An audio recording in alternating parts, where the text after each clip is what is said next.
Welcome to the Climbing Gym Growth Podcast, where we share stories and strategies from climbing gym owners and operators to help you grow your community and business.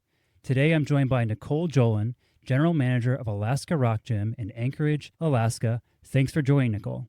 Yeah, of course. Thanks for having me. Awesome. So I'm excited to get into this. First, I want to start by just hearing about your backstory. How did you get into climbing and how did you end up in Alaska? My story is, tried and true, but got exposed to climbing when I moved to Colorado, started working at a summer camp that offered climbing to kiddos, did that for a couple of years, which also kind of got me into outside climbing, built up my community, then started working very low level at a climbing gym in the childcare, worked front desk programs, everything you can think of, and just crawled my way to the top. And then to Alaska, it's the climbing industry, so you don't see a lot of higher level or senior level growth opportunities very often. And it was just kind of the next stepping stone for me to move out here for the GM position. And Colorado got a little too hot for me anyway, so it was meant to be. So, how's the climbing? Have you done any outdoor climbing in Alaska? I have not done any outdoor climbing yet out here. I feel like any adult that's moved to a new place can probably support this, but it's hard to make friends as a grown up. Sure. Yeah, And then when I I feel you. started in the role, there was many work weeks where, I was here with the janitors at like 3 in the morning, and some of my management team started referring to it as like my manic work episodes. And so I have much healthier balance now that it's been a little over a year, but yeah, I haven't really gotten into anything outdoors yet. I did a little trip with one of my employees just up to the Wiener Lake area, and that was a lot of fun, but it was for like a professional development thing that I tagged along with. So nothing crazy, but the gym climbing's fun. Cool. Okay. So you've been in the GM role for a little over a year, is that right? Yeah, like a year and 3 months now, so still Nice. kind of new. Tell us about the gym. So, how long has it been open for? How big is it? What are you offering from a climbing standpoint? How many members do you have? All that stuff. Yeah, the gym just actually celebrated its 30th year anniversary. They opened up a gym 30 years ago, but then 10 years ago expanded into what is the facility that I manage. So ARG has existed for 30 years in this location for about 10. We have just under 25,000 square feet that we offer our building in, and about 20,000 of that is climbing. We have 40-foot rope walls. We've got a big bouldering mezzanine, big, beautiful yoga room, fitness area that we're slowly expanding the fitness area. And we just got a new 16-foot kilter board upstairs, which is really cool. We have probably around 1,700 auto pay members, and then at least another 800 like punch card, like regularly using punch card and prepaid members. That's a big community. Do you have any competitors in the area? Our biggest competitor is going to be Fairbanks, and that's a 6-hour drive away. And then Juneau's also got a really cool gym, but they are also hours and hours away, and you can't even drive there. You have to take a little ferry. And then I heard a rumor that there is a really teeny tiny old gym that has like really short, maybe 25-foot cement walls up in the valley. So maybe an hour north of here. But that gym has since kind of turned into more of a CrossFit gym that has a weird climbing wall in it. And so we don't really look at that as competition. So You it's ha- just us. do you have any like climbing seasonality there that where you lose members? For example, most gyms see people leave during the summer. Do you have anything like that going on? Yeah, we definitely see the termination trends Mm. of like peak in the winter, dip in the summer. However, we have a really great tourist season, which was kind of fun for me to experience. Where normally my historical background has been in the Front Range of Colorado, and I'm like, man, what do we do in the summers? But out here, our day use skyrockets during the summertime, and so we do get to appeal to all of these tourists coming up to see beautiful Alaska in the summer. So it's just something that we have to manage differently. We still expect the drop in our regularly recurring members, but we see the increase in day use. Yeah, it works out. Nice. I feel like the general manager role can be different at every Mhm. company. What is the Yeah. scope of your role? The scope of my role is to basically make sure that the day-to-day operations are smooth and allow us the profitability, growth, and alignment to make sure that our future goals are being met or that we're on track to meet them. Currently, right now, I've in my, just under a year and a half here, that's basically been the biggest thing I took over was getting the management team in a position where they are able to look critically at the day-to-day numbers. And now I'm starting to look more at the future because I trust them fully in what they're doing. They know how I need it done. They know what numbers I need to see. They know how to impact those numbers and they know what my long-term goals are. And so we're all kind of on a really good trajectory to get there now. But yeah, I mean, I oversee the whole gym, which is kind Cool. of fun. Okay. What are your long-term goals? I'm curious. My personal long-term goals are to open up another gym, whether that's with ARG or another gym, kind of to be determined. It would be great. I think specifically in this area to have another gym. There's just not a lot of climbing up here. Again, this is the first time I've ever been able to say, like, I don't have a competitor. And I'm used to being in a highly competitive market, but it's not that easy either. In Colorado, the climbers are there. You also know the competition's there. And it's just being strategic about like, okay, where are we going to open up a gym and why? And here it's different because there's a lot of people in a small place, but I don't have a lot of climbers. And so if I am opening up another gym, is that going to be sustainable for us? And so it's definitely ideas I'm exploring now. Nothing on the table quite yet. I'll be the first to announce it if we are going to open up a second gym. But yeah, it's certainly stuff that I'd like to do. And a career goal for myself is to oversee some level of multi-location operations. You like want to experience that challenge of opening the gym? Is that part of the allure of it? Or what is I kind of want to unpack that a little bit. Is that more just you want to be able to manage multiple locations and have that experience? That's a good question. I don't have a straightforward answer other than I got a dual major and a dual minor in business. And it actually kind of made me laugh. I knew I was getting the majors and I was like, I could have gotten one of the minors, but they sent me this dual minor certificate and actually called the registrar's office back in the day. I was like, you sent me the wrong degree. And they were like, no, those are your degrees. I was like, well, I wasn't planning on getting four. And they were like, well, you did. And so I had taken this independent study with one of my professors the last semester I was in school that actually allowed me to get the two minors. But then I'm looking at my degrees and I was like, what do I do with all of these? Like, what job is this? And one is in human resources, another's in entrepreneurship, which is growing businesses and getting startups to develop. And then I have operations and information management as my minors. And I was like, what do you do with all of that? It's not just like, oh, I have a psych degree, I'm a psychologist or whatever.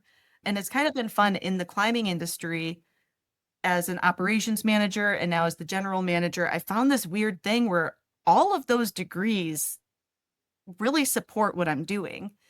And so I think part of me, I spent so long questioning, like, what do I do with this education that now I'm like, I could do so many cool things. But in this industry, the next thing I want to do is really lean into the entrepreneurship one and write out a business plan and say, here's why we should open more locations and like just put investors or put people who believe in me in a position that they can't say no because I've built something so cool that it's like foolish to say no to.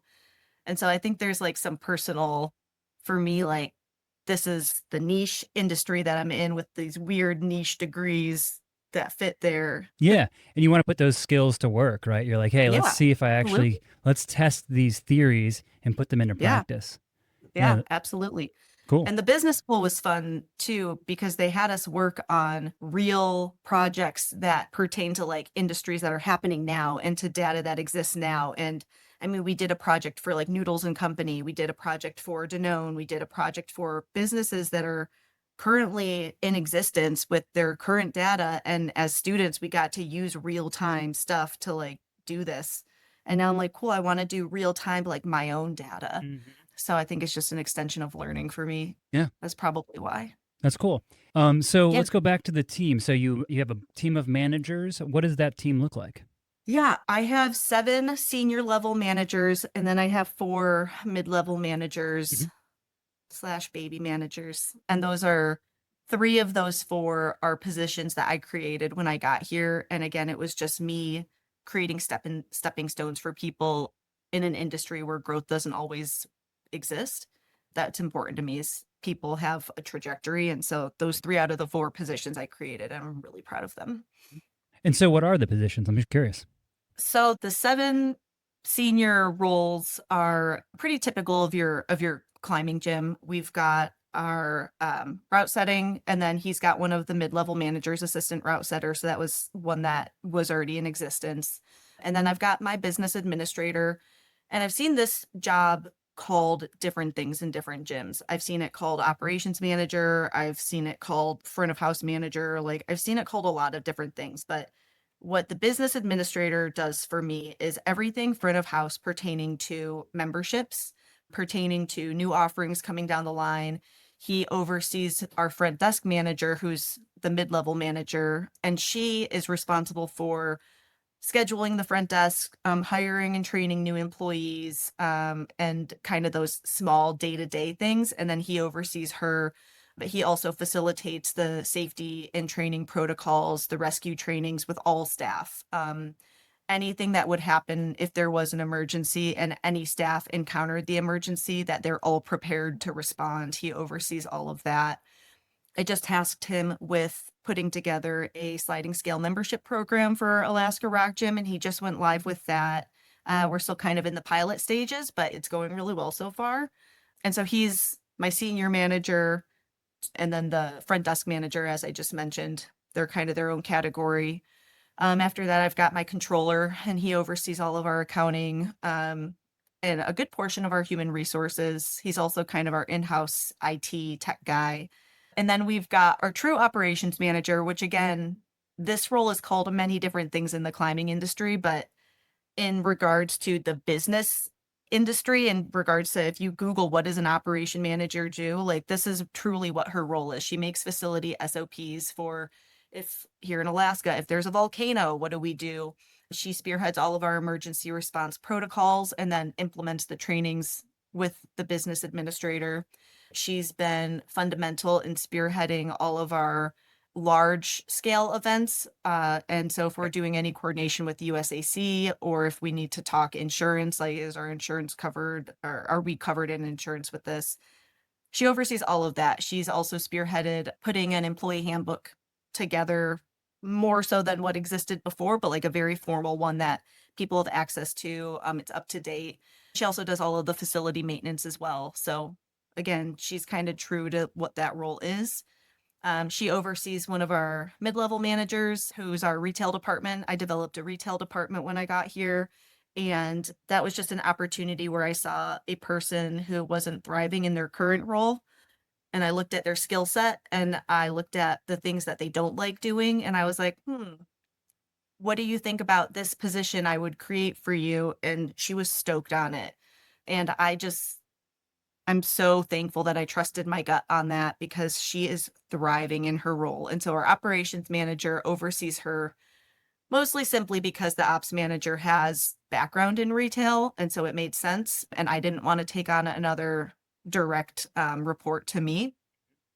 And then, gosh, beyond that, we have our adult programs director who, most gyms have seen that role too, but adult programs does everything yoga and fitness. He does everything that's like our monthly events, our weekly events. He oversees all of our private instruction, our adult instructional classes. And then he oversees, again, one of our new mid-level managers, who is the yoga and fitness department coordinator. And so she does all the scheduling and building up classes for things like that, but he oversees her. And again, he and I don't have yoga experience, so we trust her in that role, but that's all that she wants to do, which kind of works out perfectly for us, and for her. And then beyond that, we've got our youth program department. It's our biggest department as far as personnel, expenses, you name it. Most climbing gyms, again, see this, but we've got our youth programs director, and then we've got the assistant youth program director, head coaches, regular coaches. It's extraordinarily big. This is the first gym I've worked at where I was like, oh my gosh, the youth programs, like, holy moly. But it's a big demographic up here, and that team just manages it very well now. And then my last department is Autumn. She's our marketing gal, and again, I created that position. I had to really convince the board that we needed it, and oh my gosh, I just feel so grateful for her. Like, I've heard some gyms in your podcast say, like, either we have a marketing person or we don't, and we like it that way. And I just am so thankful for Autumn, and she was just she just, man, Yeah. I would do anything I could to keep her. Don't The tell her I said she'll listen. yeah, we won't tell her about this podcast. Um, does she do all social media? Does she do like paid advertising and all that stuff too? She does everything, Wow. which is again one of the reasons that she's so great. And I've worked with really good marketing people in climbing gyms and just outside of them. And she is like an all-in-one. She does all of our socials. She does our monthly newsletters. She does all of Nice. our in-house print work. We've done Busy. paid advertising with her. Yep. She's also really good at not only putting our content out there, but getting feedback from people and just collaborating. Like this big part of her role that I wasn't really expecting is how well she collaborates with other people. And we have that mutual collaboration of kind of trade advertising. We've done some EDDM advertising, which is kind of old school, but it's every door direct mail. Okay. And I've Yep. done that at another gym too, but How it did was that, kind does of that work for you? the gym that I did it at Yeah. before. I was so tired of people being like, "Oh, what gym?" And I'm like, "You live a mile away. How do you not know about us?" Mm-hmm. And it happened enough. And again, in an area at the Front Range of Colorado where there's so much competition, I was like, okay, how do I make people know about us? Mm-hmm. And the easy answer is like social media. And it's like, well, if they don't follow you, how do they know about you? And I went really old school, and I had just personally gotten my Jiffy Lube coupon in the mail, the little, 5x7 cardboard. And I was like, yeah, I need an oil change. I'm using this coupon. Yeah. And so I found a website that handles all the postage and everything. You just basically upload your advertisement. It's not cheap. Yeah. But what we advertised at the other gym was basically we offered a coupon that said waived startup fee for an auto pay membership, and that's your bread and butter. So that's where most gyms want, people to go to that funnel. Yep. Or it was a free day pass. So in a highly concentrated market, how do you get to know people, or how do you get people to know about you? Mm-hmm. And literally, like, this gym was across the street from a bunch of like new, beautiful apartment complexes. And I would talk to people in those complexes just out in the world, and they'd be like, "Where do you work? I've never even heard of that. I go all the way down across town to this other climbing gym." And I'm like, "We're literally across the street from you. Like, we're that tall building, that's us." And they're like, "Oh my gosh." And so I pitched this idea of, in a 5-mile radius of our gym, we're going to hit every residential house that makes the household income that we deemed necessary to afford a gym membership with a mailer that says, "We're a climbing gym." But then the next biggest thing is, if I'm paying $100 a month at a membership down the road, I'm not going to go pay $25 for a day pass at a different gym. And so the idea is to get them in the door, because at that facility, we really believed that we just believed in our product, and we believed that once you're in the door, like, the product sells itself. So the idea was just get them in the door. Mm-hmm. And so we did a free day pass, but then we also did the waived startup fee because we want to eliminate barriers to entry and get people in. Mm-hmm. And so when I pitched this idea to the boss, and I knew how much I was asking him for to do this marketing campaign, the only thing I was able to say that really resonated with him, where I was like, "Listen, if we get 30 members from this is hitting 7,000 residential houses. And if I get 30 members from it in 1 month, it's paid for itself. But if I have 30 members that are now recurring members, in month 2, I have 30 new members and profit." And I Yes. was like, "So that being said, if I don't get 30 members, if I get 15, we'll break even after 2 months." Right. And they were just like, "Sold, done, let's do it." Right. And I was like, "Oh, I have like a whole PowerPoint presentation ready to try to convince you to do this. I wasn't expecting you to say yeah." And they were like, "Yeah, let's do it." And so we did it. And I know to this day, they probably still have members that came from that campaign. I think we ended up with like 21 members on month 1. And so technically we needed month 2 to break even, but the campaign had paid for itself after month 2. Did you see a lot of redemption of the day passes as well? Oh, yeah. Yeah. Yeah. A lot Okay. of redemption from the day passes. And then even just word of mouth, like, we get our Google Analytics, and like everything shot up through the roof. And the time of year we did it, we couldn't really think of any other reason why all of our data spiked other than that campaign. But then even, right, so if I mail it to a residential house and it's an elderly couple and they're never going to be a member at our gym or whatever reason, if they have a family that comes to visit and they're like, "Oh, have you been here? I've heard of this." They're like, that's what works. Yeah. It was funny, the next year, I didn't even think about it, but the owner came up to me, he was like, "When are we doing that campaign again?" And I was like, "Oh, okay, I'll throw it together real quick." It's hard to measure how effective that is because of course, there's members, but then there's a Mhm. bunch of awareness that happens. And it's pretty hard Yeah, to track what that level is. that was the discussion that I had with the board when I was trying to get Autumn's role here. They said at one point, this was when I was brand new too, and sometimes I think about who I am as a human being, and I don't know if it's good or bad, but I'm brand new and I'm talking to the board and we need this marketing position. And one of the board members said, "Well, you don't even know how much money we get from having a marketing person. Like, you can't Mhm. really track that." And I said, "Let me tell you why you're wrong."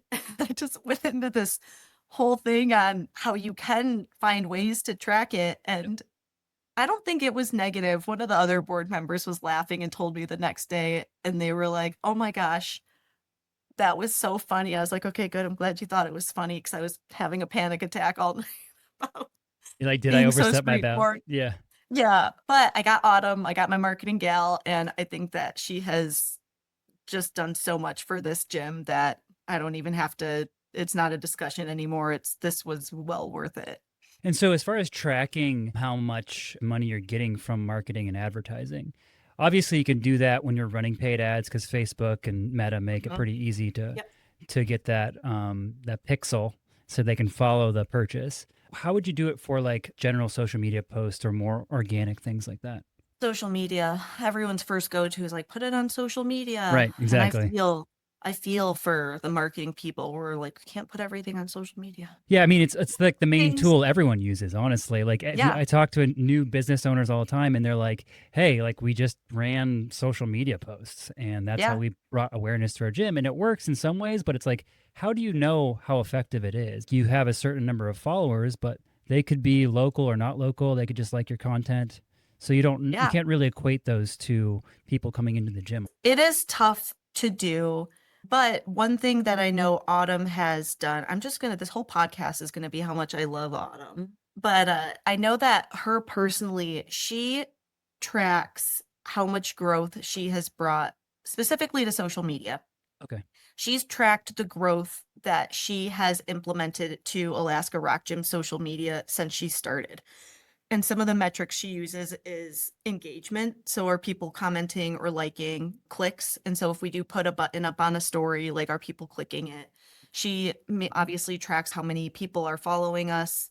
And so she's got these levels that she's tracking. But then I think something that's helpful for her to know is if we're doing it well, is she also tracks other gyms and she tracks the competitors. Yeah. And that's also a unique thing too, right? Like, how do you differentiate yourself in the climbing industry? And knowing what your competitors are doing is a big part of that.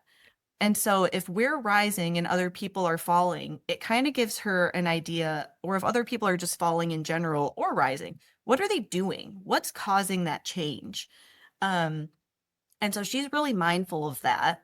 What is the metric of success for social media engagement? I don't know what that is. Autumn might have an Right. answer for you.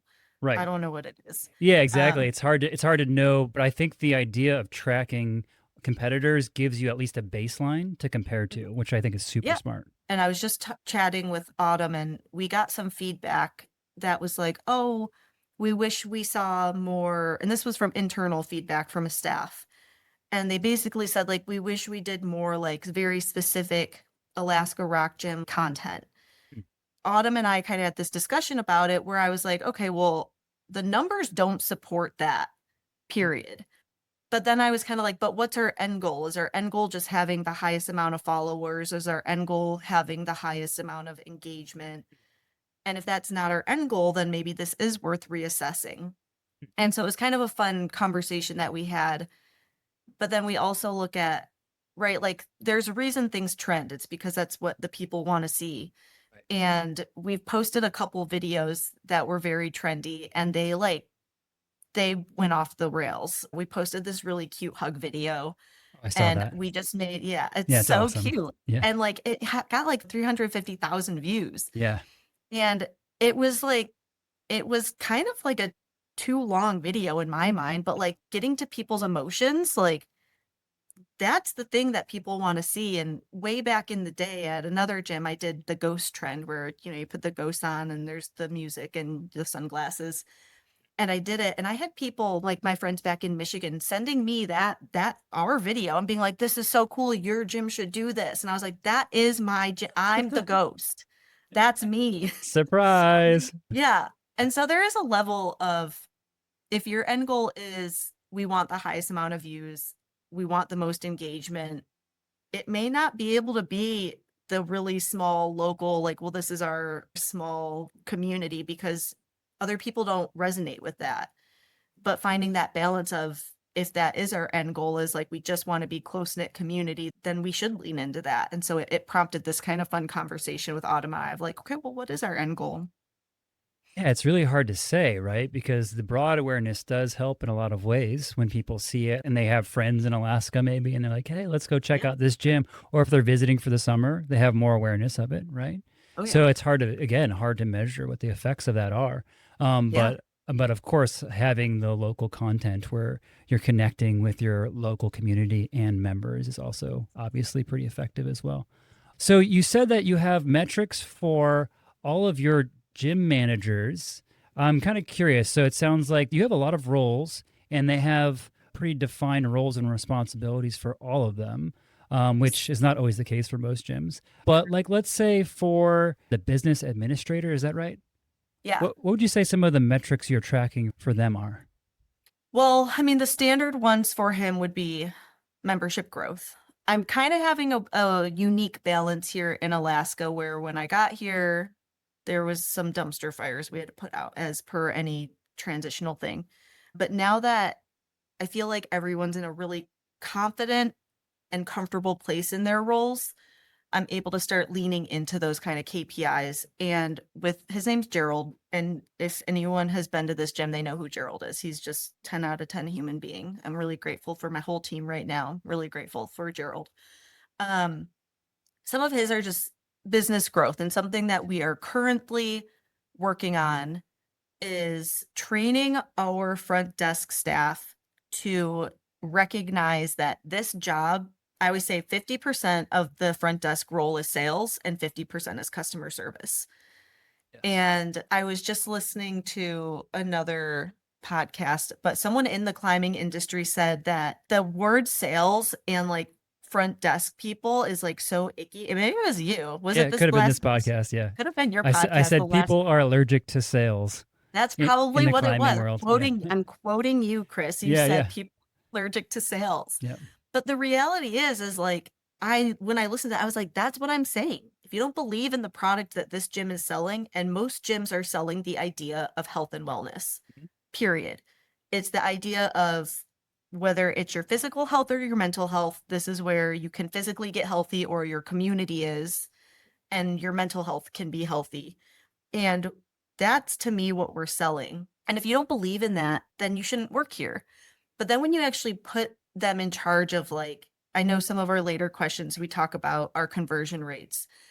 That's really on the front desk. And that's something that we at ARG are working on. It's tough to retrain usually college students to be like, this is a job that you have to make sales. And if they're like, well, I feel icky. Well, one of the staff here told me it makes me feel like a sleazy car salesman. I was like, well, what is sleazy about it? And they were like, well, I just feel like I'm trying to sell to people and they don't want it. And I was like, but they're here. Like they want to climb. And she was Yeah. like, yeah, I guess. And I was like, so what makes you feel icky about it? And when we actually talked about it, she was like, well, I want them to be here. I want them to Yeah. climb. And I was like, boom, now you're a salesperson. Like Yes. you believe. I was like, do you like climbing? She's like, yeah, I climb all the time. And I was like, yeah, I know that Yeah. you do. And there's so many Um, people that just don't know what climbing is, right? And yeah, so it's your job to be like, hey, this is cool. yeah, There's a reason why I'm here. And yeah, there's probably a reason why you should be here, right? And so it's not, exactly. right. We're not trying to like every Make the corner, commission. you're not trying to make commission, right? I mean, maybe some gyms are doing commission sales, but it's not very common. Yeah. So that's kind of one of Gerald's KPIs right now is we're actually putting together a big staff training. And part of that is retraining our front desk staff to be comfortable converting people from prepaids or from punch cards or from even a day use into an auto pay member. It's convincing them that, hey, did you have fun here? It would behoove you to do an auto pay membership because it pays for itself if you come 4 times in a month. And it's just giving them the tools to feel comfortable and competent about that. Is one of his things right now. I also had tasked him with getting this sliding scale membership off the ground before the end of the year, and he went live with it a couple months ago. And so he's really just crushing everything right now. And do you have a membership goal, I guess, that you're shooting for? We don't really have a goal. We're doing good right now. I'm not really concerned about it, but at the end of the day, like, no, we're not where I want to be. We can certainly accommodate more people, and I think that's where I see a Yeah. discrepancy where I'm like, we have this big, beautiful gym and I can put more people in here easily. I know some of the board was like, oh, we don't ever want to be like those front range gyms where you got 5 people waiting in line to climb a route. And I was like, well, no one wants that. Like, I don't want that. But when I have like empty routes, I'm like, well, Yeah. we could fit more people in here. Totally. What does that look like for your gym? Do you think that there's a number that you're probably not going to go past?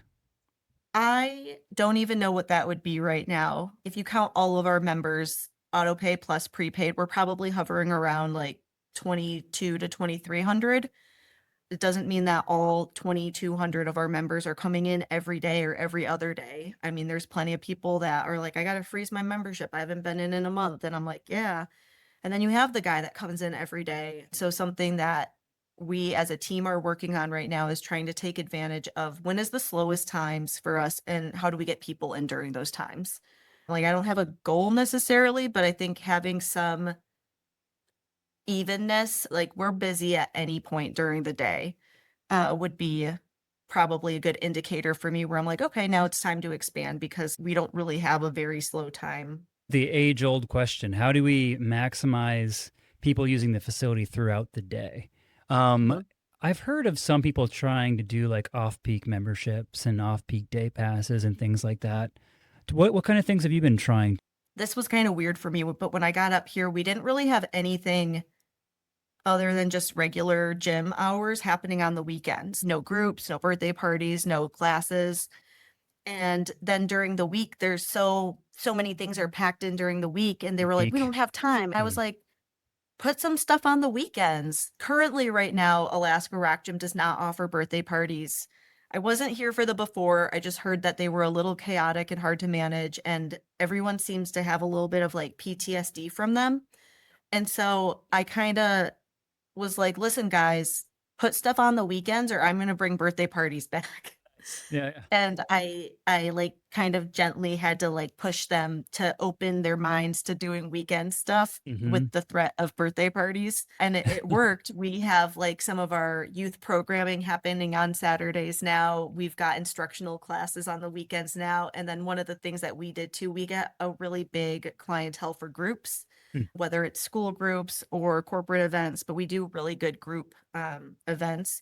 And so we have a lot of time blocks that are available for groups on the weekends. And so it's not the auto pay members that I'm looking at. It's the people that like our youth programs are sold out all the time. We have a huge group demographic of youth up here.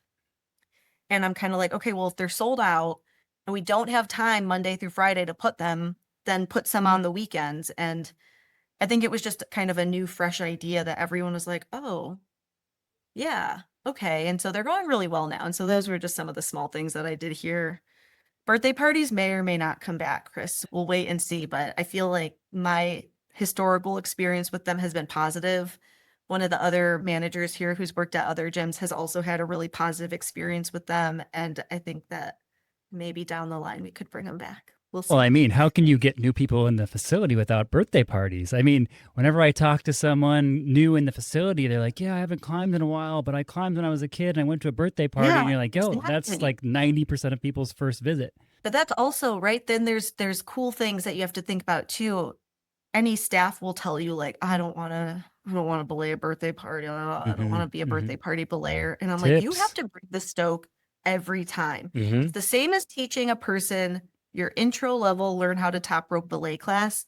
They are going to remember that like, man, I remember 10 years ago I took my first top rope belay class at Alaska Rock Gym and the instructor was so weird, but I learned everything I knew. And I'm like, you guys have to bring the stoke every time. Birthday parties, like, you can't just be like, oh, it's the second birthday party of the day. The first one was horrible. Like, that 7-year-old is going to remember this forever. I like that tagline, bring the stoke. Yeah, like you just have to be stoked and you can fake it and then you can go home and be grumpy. But while you're here, you're stoked. I love that. That's awesome. Yeah, I mean, the other thing about birthday parties, just if anyone's listening, any of your staff, you usually get tips, which is kind of nice. That's what I'm saying. They're coming around to it. We're stirring the pot of ideas in the back office Yeah. here. Maybe this is the little pre-drop of like we're bringing them back. Yeah. But Cool. All but right. they're gonna be fun. They're gonna be good, and hopefully I won't bring back any of the chaos that I'm told over and over again happened before. Well, it sounds like you have a big youth program now, and I imagine that they might have new skills, this time around that they can use to manage the children. But who Yeah, I knows? don't know. We'll have to check back in a year or so and see how it's going. Yeah. I'll be like, Um, they were right. The birthday parties. Oh my gosh. it ruined the gym. Yeah, exactly. We had to close down because the kids took over. Yeah, so I want to talk about the conversion thing that you brought up before. I think ultimately, like front desk, I love the way you said it, like 50% customer service and 50% sales, right? And sales is just pretty much telling people what you're offering in a lot of Yeah. ways. What kind of things are you doing from a kind of front desk training standpoint to help them communicate that? I don't know how it was done pre me. Mhm. I just know that when I got here, it was not up to the standard that I have learned to expect. Coming from, again, a very competitive market, the front desk staff are always going to be the first person to be like, "Do you want to know how many guest passes you get, or you get this free thing?" And they talk to you about why it's good for you to be a member. And when I started here, one of the previous managers, I had asked them like, "Oh, what similar question like, what do you do for sales? How are you guys marketing?" And the direct response, like verbatim, that they gave me was, well, we don't really have to worry about selling because this is Alaska and there's not that much to do. So we're profitable just simply by existing. And like that's good for business. Great, cool. But then I kind of think about how much better it would have been if they did put some intention behind it. So this what I'm implementing now is very new to the gym and new to the staff, and that is part of, like, the big training that we're gonna be having coming down the line here is getting these folks comfortable with how do we sell and what do we sell.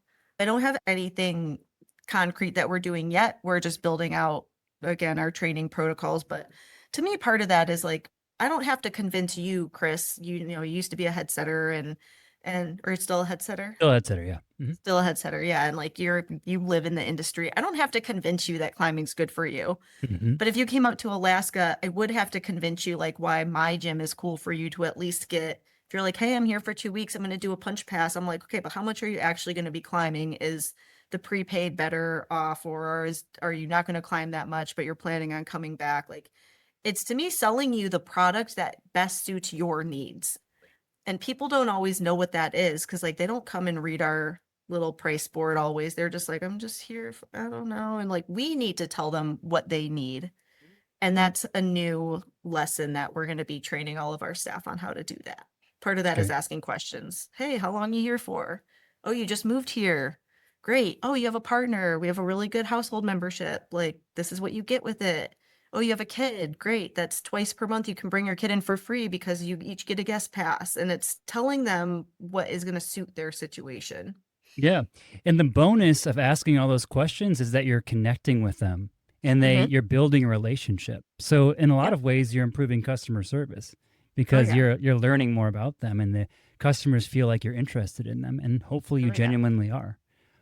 So at Alaskan Rock Gym, how would you describe your community? Like we kind of talked about how you have some newer people there, but the gym's been around for 30 years, so you probably have a large contingency of experienced climbers as well. You and I have talked off record about this word community.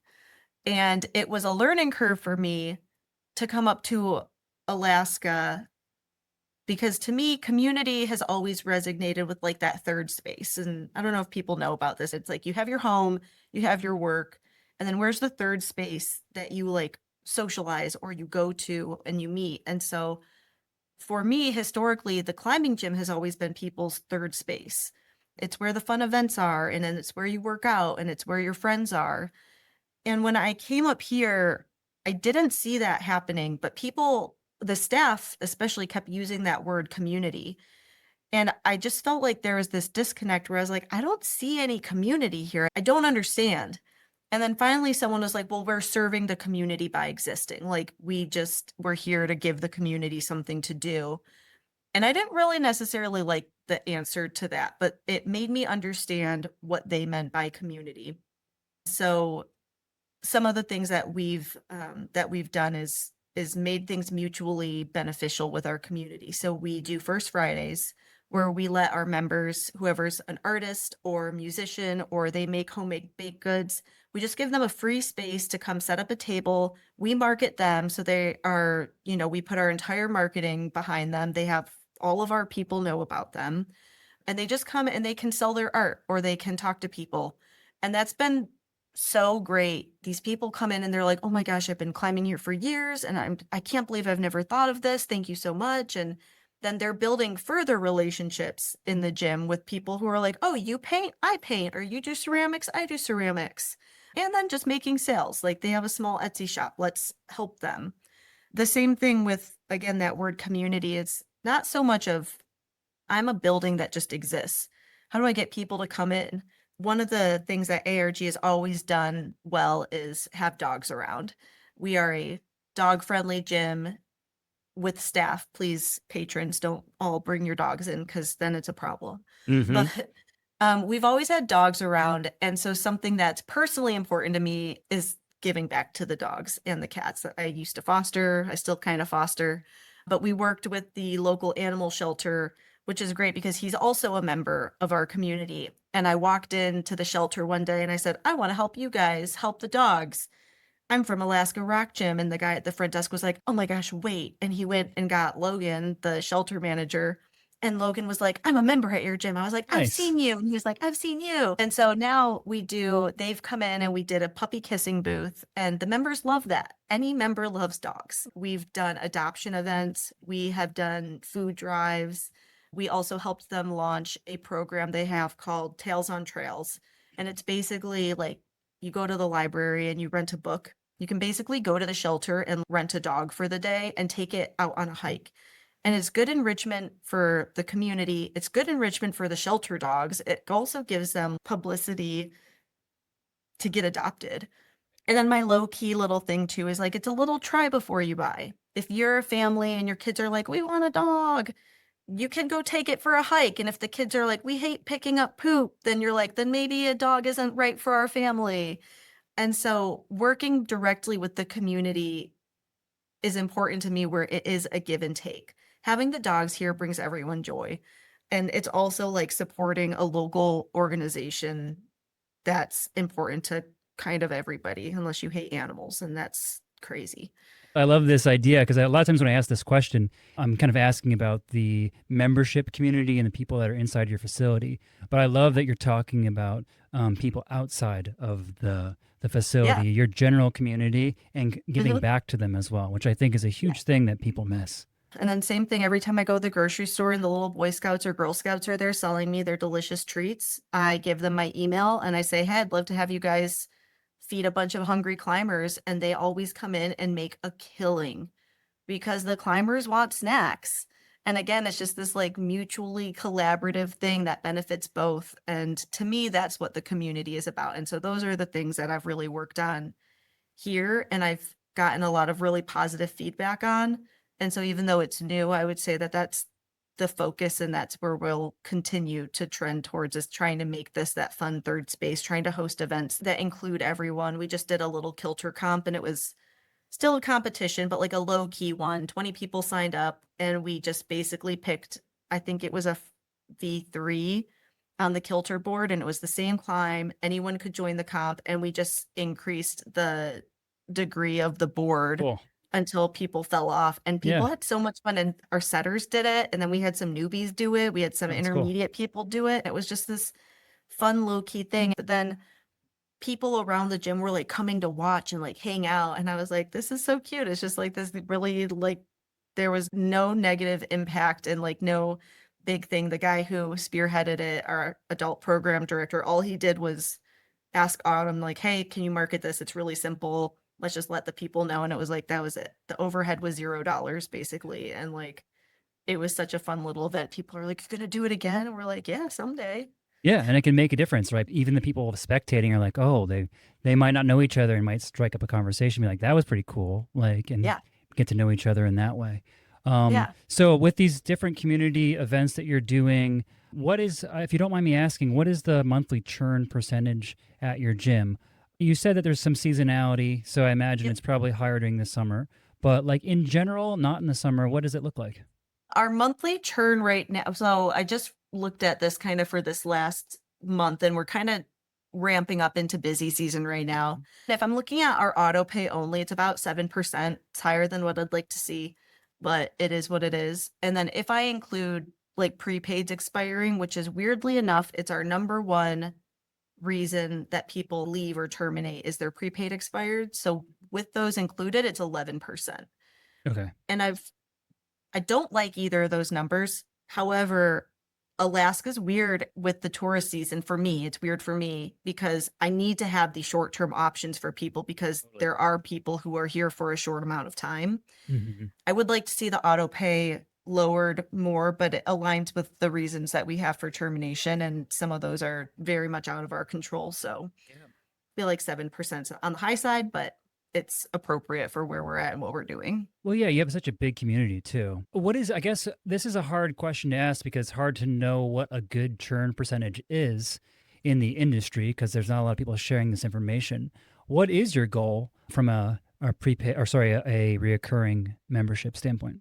I would like to see it closer to like 3 or 4%, which I Yeah. think is also shooting pretty high. But one of the things that we see here in Alaska, and this is the first gym I've ever worked at where I've seen this, but in the top 3 reasons we have for people terminating, one of them is that they're moving.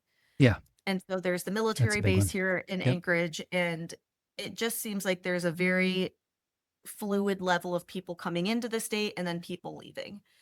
And I can't do anything about that. Them having a really awesome gym probably isn't going to be the reason they choose to leave or stay at a place. And so I'm constantly competing with that, something I have no control over. Yeah. The prepaids expiring is also something that like we have some level of control over. If it's someone who's just buying a prepaid and they live here and they don't want auto pay, there is an opportunity for us to convert them to an auto pay member. However, if they're just here on a prepaid because they're only here as a seasonal worker or because they're only here for the summer or whatever many of the real reasons that people get prepaids is, like, I don't have that much control over that. It's just that that offering was the best for them. Right. And so it is, that's something I'm still, I think, going to need more time to like be here in Alaska to figure out, like, is this something that I have control over changing, or is this just what it is because of, again, this unique demographic and what this area needs? Yeah. So some of the newer gyms, smaller gyms that I've seen tend to have churn pretty low, like Mhm. 3%, which is, I feel, easier to do because you're like, you're coming out strong. You hired like amazing staff to start off with. Everyone's fired up. The people that are joining your gym feel like they have ownership in it because they're like the founding members of the facility Yeah. and all that kind of stuff. So I feel like the challenge is very different for gyms that have been around for a long time that have, 1,000, 2,000 plus members. It's really Yeah. tricky I feel like to manage that. But yeah, once you figure it out, let me know. I'll work on it. But yeah, I mean, like the other things that too, like, so, churn kind of leads into like, why are people leaving? Hmm. And typical, I think, at least of the gyms that I've managed or worked at, in the top 3 reasons is always not using enough. And that just is what it is. Hmm. I've done a lot of work into looking at why are people not using it enough. And that is something we're here. It's our second reason people leave. And that I think we have a lot of control over. Hmm. And we can implement change. And we're slowly building strategies to do that. But what I've learned is, like, why are people not using it? It's accountability and it's not having that community. And it's when I'm thinking like, oh, man, I'm not going to go to the gym. But then I get a text from Chris and you're like, hey, I'll be at the gym in 10 minutes. You're going to be there. I'm like, well, now I guess I will. Mm-hmm. And you have to kind of make people make friends sometimes. Mm. And I've so many times I brought up like a new person and I'll be like, hey, Joe, this is Ben, and Ben's new and he doesn't have any friends. And I feel like you guys would actually really hit it off. So will you be his friend? But like, this is true. I've had these Yeah. conversations and people will be like, oh, yeah, like you're weird. I'm like, yeah, I know, but be friends. And sometimes you just have to do that. Yeah. But then Joe and Ben are friends forever. And I'm like, cool, I did something right. Maybe they're not friends forever, but like you just have to sometimes like force people to be in an uncomfortable situation to start building that up. And I always kind of level that as that's the success of any new like climbers meetup group. They should go through cycles. You should have a good climbers meetup group. And it's not for people who need friends, it's for whoever's belay buddy bailed on them that day. Hey, who's bouldering tonight? Because your belay buddy bailed, like come make a new belay friend and climbers Yeah. meetup. Like, Yeah. and it's just building those relationships. But to me, a successful climbers meetup is when it stopped, like people stop showing up because they now have friends and you see them all and you're like, but come back to climbers meetup. And they're like, no, we're over here climbing now. It's like the three of us. I'm like, okay, and you got to build the group back up. Right. And so for me, again, let's go back. So it's the accountability of holding people accountable. That's why you're not using it enough. It's Yeah. very rarely because you don't have time. It's because no one's making you have time for it. Yes. And so we're trying to do a better job at Alaska Rock Gym of introductions of putting people like the kilter board comp. I saw so many people starting to chat. One of my managers was like, that was the first time I've ever talked to this other staff. And he was like, we chat all the time now. And I was like, good for you guys. But it is just like putting people in a position to like make friends Yeah. and hold them accountable. And so the not using enough is something that I think every gym has some impact over. And it is that kind of goes back to marketing. Hey, you took a top rope belay class. Your next thing that you should do is lead belay class. Right. Here's Right. when it's available. Or like, it's been 3 months. Like, you should have these skills really refined. Like, what can we do to help? And I think there is a level of stuff that gyms can do to make the members start using it more. Yeah. Checking back in with them. That's a great tactic, I think, as well. And I see people do that with automations, but even like doing it in person sometimes, if you have the Oh, yeah. bandwidth to be like, hey, I noticed you haven't been around. A lot of times, if a staff does that, I think it can make a huge difference. So Oh, yeah. this is amazing. So, well, thank you for all these wonderful nuggets of wisdom. It's been awesome chatting with you. Do you have any, like, a last piece of wisdom or advice for any gym owners or operators that you would like to share before we sign off? One of my pieces of feedback would be, as we've talked about with community and growing your community, is get to know them and require that your staff get to know them. Require that they go on walks, right? We all do the safety walks. My staff hated it, but it yielded good results. But it's, hey, come back to me and tell me the names of 3 new people you've met and what they did this weekend. Like that. It's the lowest thing you can do is like, hey, you're new, or I see you here enough. What's your name? What'd you get up to this weekend? That makes them feel good. And it makes people come in and be like, oh, hey, Nicole, I went camping again this weekend. What did you do? And it just starts building up that community. And I think that's something that every gym, any business would do well to continue to do, is just get to know your customers, but then be out on the floor, be present, build up those relationships and keep them going. I love that. So, how can people reach out to you to learn more or ask you questions about all this? If people wanted to just find out about Alaska Rock Gym, we have a monthly newsletter you can subscribe to via our website. You can follow us on socials. If they wanted to reach out to me directly, you can just get me at nicole@alaskarockgym.com. You can come to Alaska in the summer. It's Sign me beautiful. up. You can come say hi. I'm on LinkedIn. You can find me there. So lots of ways. Well, thanks Yeah. again for sharing your story and insights. It's been awesome. And maybe we'll chat again soon. Yeah. Thanks, Chris. All right.